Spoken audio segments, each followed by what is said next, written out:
बिस्मिल्लाहिर्रहमानिर्रहीम। Welcome students, उम्मीद करता हूँ आप सब खैरियत से होंगे। बच्चों, आज हम चैप्टर 20 अल्टरनेटिंग करंट के फर्स्ट लेक्चर के अंदर topic 20.1 alternating current end voltage को समझेंगे।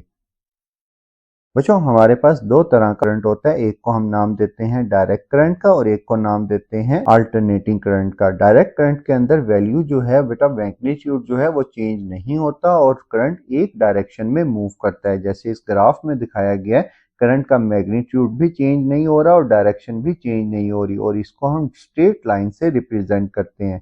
ये करंट हमें सेल और बैटरी से हासिल होता है और ये शॉर्ट रेंज के लिए होता है। मतलब अगर हमने एक लैब के अंदर एक सर्किट को जोड़ना होता है तो वहां पर हम डायरेक्ट करंट को यूज करते हैं और ये शॉर्ट रेंज पे ही कामयाब होता है। दूसरा बेटा हमारे पास है अल्टरनेटिंग करंट। जो हमारे घरों में इलेक्ट्रिसिटी प्रोवाइड की जाती है वो हमारे पास अल्टरनेटिंग करंट और अल्टरनेटिंग वोल्टेज की फॉर्म में होती है। अल्टरनेटिंग करंट और वोल्टेज में करंट की डायरेक्शन मुसलसल चेंज हो रही होती है और ये इतनी स्पीड से चेंज हो रही होती है कि हमारे घरों में जो करंट और वोल्टेज आ रहा है ये 50 टाइम्स चेंज होता है एक सेकंड में। मतलब हमारे घरों का करंट जो है वो एक सेकंड के अंदर 50 टाइम्स अपनी डायरेक्शन चेंज करता है। और डायरेक्शन के साथ साथ इस करंट की और वोल्टेज की जो वैल्यू है वो कॉन्टिन्यूसली चेंज होती है। मतलब यहाँ पर मैग्नीट्यूड जीरो है, यहाँ पर मैक्सिमम, फिर जीरो, फिर मैक्सिमम, मतलब इस तरह करके मैग्नीट्यूड कम ज्यादा होता है और अपनी डायरेक्शन को भी बार बार चेंज करता है। तो हम इसे एक दफा रीड आउट कर लेते हैं। Direct current flow continuously in one direction. Alternating current changes its direction at regular intervals. When an alternating voltage is applied, the current first flow in one direction and then in the opposite direction. Alternating current is used in home, industry and technology because it can transmit power efficiently over long distance. Alternating current को ही mostly हम use करते हैं एक जगह से दूसरी जगह power transfer करने के लिए, क्योंकि डायरेक्ट करंट जो है वो एक जगह से दूसरी जगह लॉन्ग डिस्टेंस के ऊपर पावर ट्रांसफर नहीं कर सकता। हमारे इस चैप्टर के अंदर बेटा हमने डिटेल में अल्टरनेटिंग करंट को स्टडी करना है। तो बच्चों सबसे पहले अल्टरनेटिंग करंट की जो वेव है इसको एक को देख लेते हैं। बेटा अगर हम इस एक सिंगल वेव की बात करें तो बेटा एक सिंगल वेव ये वन साइकिल कहलाता है। मतलब एक कंप्लीट वेव जिसमें एक क्रस्ट आ रहा है और एक ट्रफ आ रहा है, ये हमारे पास एक कंप्लीट साइकिल है। और इसकी जो मैक्सिमम वैल्यू है इसको हम एक्स नॉट का नाम देंगे और इसके दूसरे एंड पर मतलब जो नेगेटिव एंड पर मैक्सिमम वैल्यू होगी उसको भी माइनस एक्स नॉट का नाम देंगे। ये इसकी मैक्सिमम वैल्यू है इस मीन पोजीशन के ऊपर, इस पॉइंट के ऊपर, और इस पूरी लाइन के ऊपर इसकी जो वैल्यू है वो जीरो होगी। मतलब यहाँ से करंट और वोल्टेज जो है वो मैक्सिमम पॉइंट पर जाएगा, फिर मैक्सिमम से फिर जीरो, फिर जीरो से दोबारा मैक्सिमम और फिर मैक्सिमम से जीरो पर। ये कंप्लीट साइकिल को हम वन फुल साइकिल का नाम देते हैं और इस साइकिल का जो टाइम पीरियड होगा उसको टी से रिप्रेजेंट करेंगे। मतलब जितना टाइम लगेगा इसको एक वेव कंप्लीट करने में वो टाइम हमारे पास टाइम पीरियड कहलाएगा।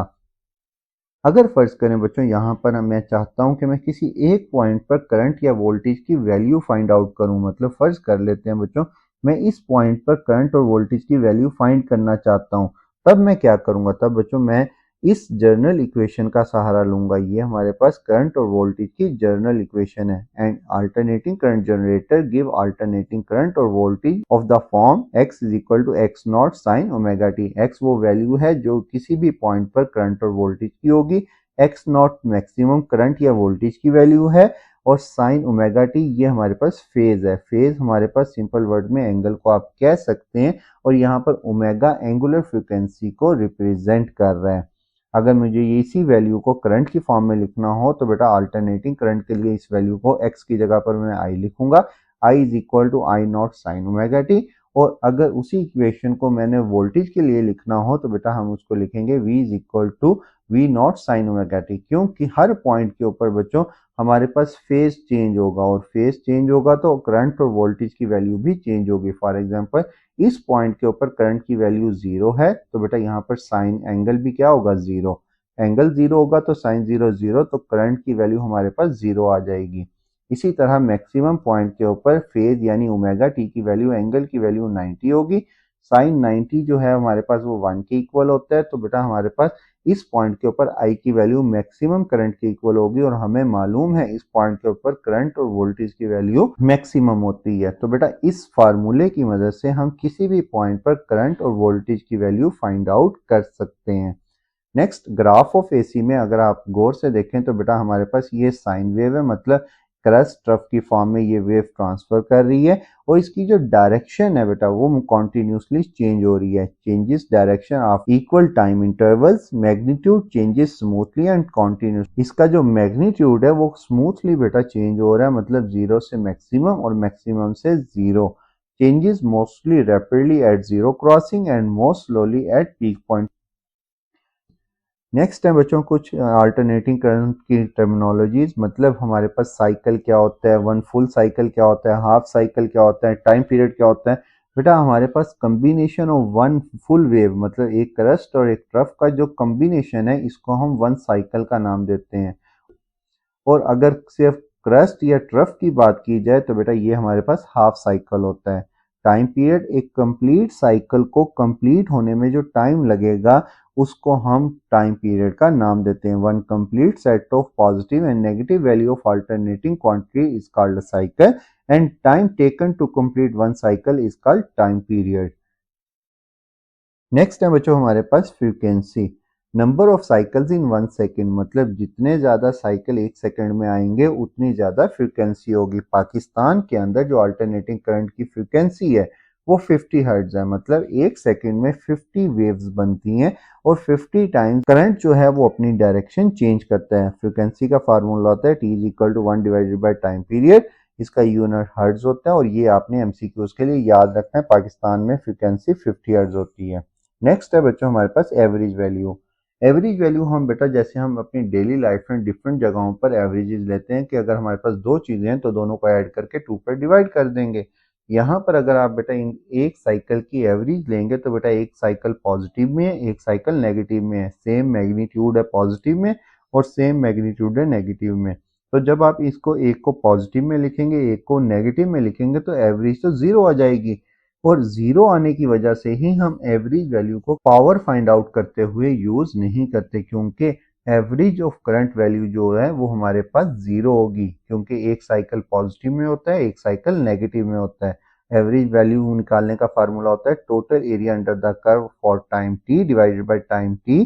Area above the time axis positive below negative, मतलब इस रीजन को, इस साइकिल को हम पॉजिटिव कंसीडर करते हैं, इसको नेगेटिव कंसीडर करते हैं। और full sine wave the average our one cycle is 0। ये पॉइंट में आपने MCQs के लिए याद रखना है कि एक फुल साइकिल का जो एवरेज होगी, सिंपल एवरेज, वो हमेशा 0 होगी, क्योंकि पॉजिटिव नेगेटिव से कैंसिल हो जाएगा। That's why average value is not used for power calculation in alternating current. Next है बच्चों हमारे पास पीक वैल्यू। लास्ट स्लाइड में भी हमने देखा था मैक्सिमम वैल्यू को हम पीक वैल्यू का नाम देते हैं और ये दोनों एंड पर सेम होती है, मतलब जो यहाँ से यहाँ तक की वैल्यू है वही वैल्यू यहाँ इस पॉइंट से इस पॉइंट तक की है। मतलब पीक वैल्यू पॉजिटिव की हो नेगेटिव की हो सेम रहती है, क्योंकि जितनी वेव बेटा यहाँ से ऊपर जाती है उतनी ही वेव इस 0 पॉइंट से नीचे की तरफ आती है। नेक्स्ट है बच्चों हमारे पास रूट मीन स्क्वायर वैल्यू यानी RMS वैल्यू। RMS वैल्यू की जरूरत क्यों पड़ी? क्योंकि बच्चों हमारे पास एवरेज वैल्यू जब 0 हो गई तो बेटा हमारे पास करंट और वोल्टेज से हमें आउटपुट मिलता है, लेकिन आउटपुट हासिल करने के लिए हमने कोई भी वैल्यू ली x की, जैसे हमने कंसीडर किया था x, उसका सबसे पहले बेटा हमने स्क्वायर लिया। स्क्वायर नेगेटिव वैल्यू को हो या पॉजिटिव वैल्यू को हो तो वैल्यू हमारे पास पॉजिटिव में आती है, जिसकी वजह से हमने स्क्वायर लिया, मीन लिया और फिर रूट लिया, जिससे हमारे पास RMS वैल्यू बन गई, यानी रूट मीन स्क्वायर वैल्यू बन गई। और रूट मीन स्क्वायर वैल्यू का फार्मूला होता है हमारे पास root mean square value is equal to x0 divided by square root 2।